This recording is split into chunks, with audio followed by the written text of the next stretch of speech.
नमस्कार।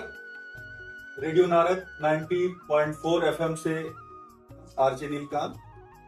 मैं आज एक ऐसी शख्सियत से आप लोगों को परिचय कराता हूं जो स्वास्थ्य के कार्य में गांव में जो महिलाएं हैं, जो बच्चे हैं, उनको जागरूक करने के लिए, उनको टीकाकरण के लिए प्रेरित करने के लिए, कुछ दवाइयां भी देने के लिए और बहुत सारे ऐसे स्वास्थ्य जागरूकता कार्यक्रम करती हैं और उनसे मैं आप लोगों को रूबरू करवाऊंगा। आप सबके बीच में आशा संगिनी जी हैं। आप अपने बारे में थोड़ा सा परिचय दीजिए मैम। जी, मेरा नाम पूनम शर्मा है। मैं सीएससी इलाजपर संगिनी के पद पर हूँ और मेरे अंडर में 20 आशा कार्यरत है। मैं पूरा सहयोग करती हूँ और जो भी सामाजिक कार्य है, स्वास्थ्य सेवा से संबंधित कार्य है, सभी में सहयोग करती हूँ। तो मुख्य कार्य आपका क्या है? मुख्य कार्य हमारा ऐसे तो मातृ मृत्यु और शिशु मृत्यु दर को कम करना है, जिसके द्वारा JSY बहुत से प्रोग्राम होते हैं हमारे। टीकाकरण से संबंधित है, डिलीवरी से संबंधित है, खान पान से संबंधित है और गांव में जितने संचारी लोग होते हैं उनके बारे में लोगों को गांव-गांव जाके घर घर जाके अपनी आशाओं से जागृत करवाना। अच्छा, ये बताइए कि आपको आशा संगिनी बनने के लिए या ये बच्चों को और महिलाओं को जागरूक करने के लिए प्रेरणा कहाँ से मिली? कैसे आपने सोचा कि मुझे ये काम करना है? जी, ऐसा है कि मुझे समाज सेवा का शुरू से शौक था। मैं चाहती थी कि मैं घर से बाहर निकलूं और मतलब समाज के लिए, लोगों के लिए कुछ कार्य करूं। तो शिक्षित थी लेकिन मतलब जानकारी नहीं थी मुझे। तो मैंने सबसे पहले आशा के पद पे अपने लिए फॉर्म भरा। अच्छा, तो फिर मैं सबसे पहले मैं आशा बनी। कितने वर्ष का अनुभव है आपको उसका? जी, मैं 2006 में आशा थी। 2006 में मैंने पहली बार लगी थी मैं आशा के पद पे। अच्छा, फिर मैंने आशा किया 2014 में मैं संगिनी बनी। मेरे कार्य के ऊपर सर ने मुझे बनाया। उन्होंने कहा कि आप मतलब अच्छा काम कर लेती हो, तो आप ऐसा है एक नया पद निकला, उसके लिए आप इंटरव्यू दो। तो फिर उसमें मैंने टेस्ट दिया, तब मुझे संगिनी का पद मिला। आशा में से ही संगिनी को बनाया जाता है, अलग से नहीं बनाया जाता है।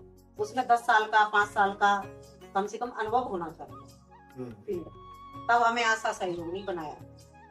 अच्छा, एक आशा कार्यकर्ता के रूप में बहुत सारी जिम्मेदारियां होती हैं, जिनमें प्रमुख कुछ जिम्मेदारियां बताइए। आशा की जिम्मेदारी तो बहुत होती है। हमें अपने गांव को सुरक्षित रखना है, स्वस्थ रखना है और जितनी स्वास्थ्य संबंधित सेवाएं वो घर घर तक पहुंचानी, क्योंकि गांव के लोग नहीं जा पाते हॉस्पिटल को महत्व समझते या नहीं जा पाते, कुछ महिलाएं नहीं जा पाती। तो हमारी आशा घर घर गर्भवती महिला को खान पान के बारे में बताती है, समय से उनका टीकाकरण कराती है, समय से जो भी हमारी सरकारी दवाएं हैं या सरकारी सेवाएं वो हम घर घर तक उनके लिए पहुंचाते हैं। तो बहुत अच्छी बात हमारी आपने आशा कही। गाँव में पूरी एक तरह से स्वास्थ्य सेवी है उनके लिए। ये तो बहुत अच्छी बात आपने बताई।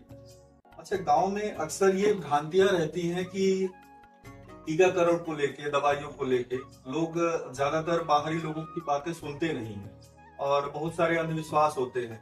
तो विशेष रूप से आप ऐसी महिलाओं के लिए या ऐसे घर वालों को कैसे कन्विंस करती हैं, अपनी बातें कैसे समझाती हैं? तो इसके लिए क्या प्रयास करती हैं आप? ऐसा है कि जब टीकाकरण होता है तो दिक्कत भी आती है, बच्चे बीमार भी हो जाते हैं, बुखार भी आ जाता है।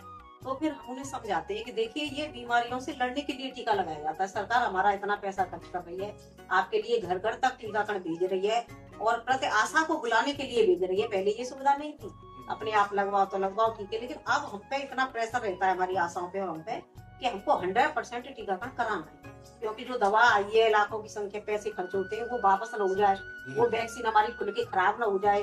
कि एक उसमें 10 बच्चों का टीकाकरण लगना है तो कम से कम 8 तो लगनी चाहिए, यानी 100 में से 80% 90% कार्य होना चाहिए।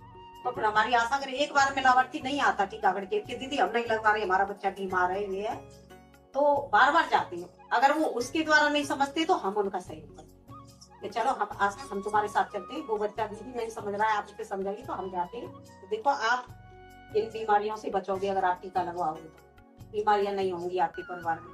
इसीलिए हम बच्चों को सुरक्षित रखने के लिए टीकाकरण कराते हैं। सरकार भी हमारी मदद कर रही है, आंगनबाड़ी, ANM दीदी और भी बहुत से कार्यकर्ता हैं जो हमारी मदद करते हैं। तो हमें टीका लगवाना चाहिए, अगर हम समझेंगे तो अपने बच्चों को सुरक्षित रखेंगे, क्योंकि हमने पोलियो को भगा दिया, हमने घर घर पोलियो पिलाया, तो आज हमारे यहाँ पोलियो नहीं है और अब कई सालों से पोलियो आया भी नहीं, क्योंकि पोलियो को हमने घर घर दवा पिला के बच्चों को छुपा लेते थे लोग, लेकिन हमने निकलवा के प्यार से समझा के हर तरह से उनको पिलाया। आज पोलियो हमारा जड़ से खत्म। निश्चित रूप से पोलियो को भारत से समाप्त करने में आप जैसे आशा कार्यकर्ताओं का बहुत बड़ा योगदान रहा है अच्छा, एक बात और मैं आपसे जानना चाहूंगा कि जैसे जो गर्भवती महिलाएं हैं, ज्यादातर हम सब ने देखा है कि आजकल बहुत सारे जागरूकता कार्यक्रम चलाए जा रहे हैं, जैसे आप लोगों के माध्यम से भी चलाए जा रहे हैं और सरकार अपनी तरफ से भी प्रयास कर रही है।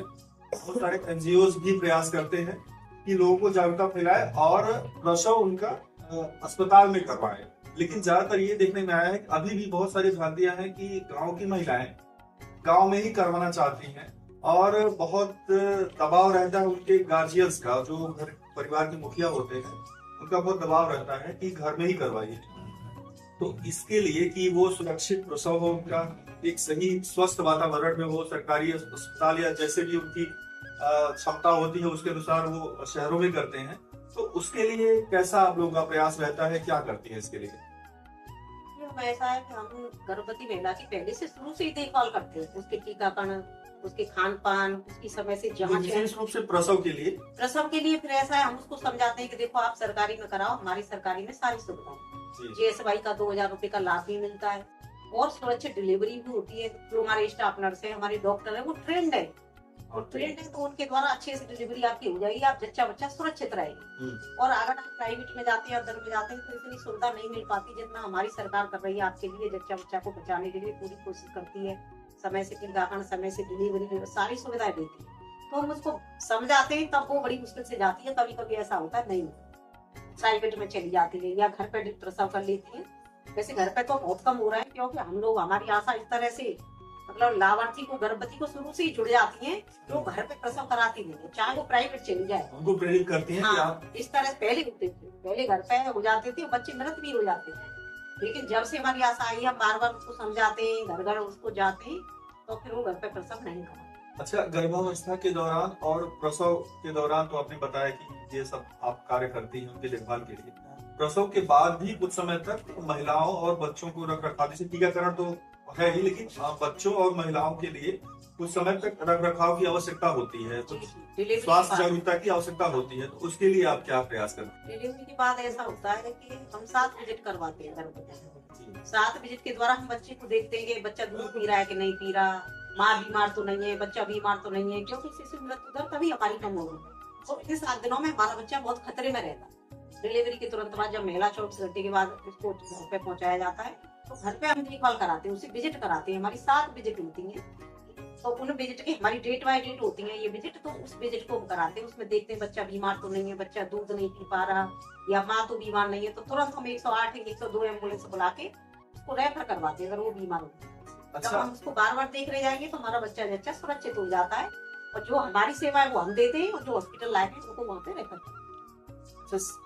कभी कभी क्या होता है, कोई बड़ी बीमारी, जैसे कुछ वर्ष पूर्व जैसे कोरोना इस तरह की महामारी आई थी, तो इस तरह की बीमारियों के लिए, जैसे डेंगू और ये मलेरिया, इस तरह की बीमारियों के लिए कोई जागरूकता कार्यक्रम आप लोग चलाते हैं? हाँ, डेंगू मलेरिया के लिए हमें ऐसा है कि गाँव में लोगों को जानकारी नहीं है साफ सफाई की, या पानी भर रहा है उसमें मलेरिया का कीटाणु पैदा हो जाता है या डेंगू का कीटाणु पैदा हो जाता है, तो उसके लिए हम जन जागरूकता करते हैं। यानी सर्वे चलती है हमारी साल में 4 बार कम से कम सर्वे चलती है। जब ये प्रोग्राम, यानी जब बीमारी फैलती है बरसात के टाइम पे या जब फैलती है, उससे पहले ही हमारे यहाँ जागरूक होती है। हमारे हॉस्पिटल में ट्रेनिंग भी दी जाती है, और फिर हम गाँव में जाकर